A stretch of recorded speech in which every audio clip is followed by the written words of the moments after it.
Já budu dneska dělat pizzerii a budeme brácha už u své mamky. Ale tohle budu potřebovat jako, nějaký tady, že jsem vyrobila a tohle je úplně větší, takže to můžeme dát třeba takhle.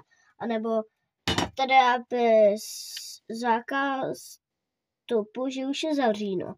Tady je otevříno a tohle, znáte to, ne? Je to takový, a musíme vyrobit dneska smažák. A na tak obrovský video, kde jsme to vyrobili. Máme burgera a já jsem chtěl dělat pizzu, ale tady mám tohle, jako, to je ten. Tady píšu, co budu potřebovat na známky. A tohle bylo být jako hračka pro děti, šírou na smažák a na nějaké jídlo z burgeru.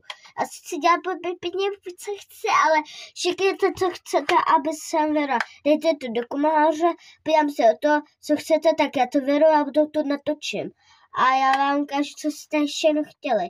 Ale napište všichni, tolik chcete lidí. Dejte like a nevím, kde bydlíte, že ukažte mi číslo, kde bydlíte a A tohle je fakt kouzlo. Takže tady je obraz.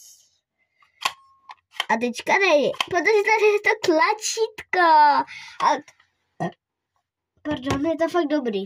No a já jsem jedla, protože mamka mi vařila s tátou mamka mi koupila dneska párek a koupila bramburky a můj brácha je u mamky, protože já budu chodit do školy a vypadá mamka to potom musí potom natočit, kdy budeš to, protože já mám kamarádku, jmenuje se Eliška z Teresky a může třeba točit video, protože neumím točit, protože moje sestra to musí naučit, ale prosím dejte mi like a odběr. Já vám taky dávám like a odběry. Akorát jste nejlepší lidi, to čorky. Ale mám vás moc nejradši ze všech. Víš?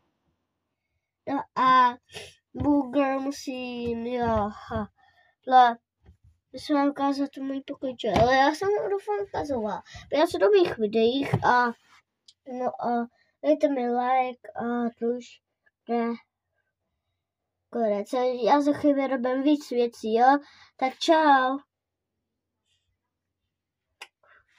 Jeho srdce. Tak.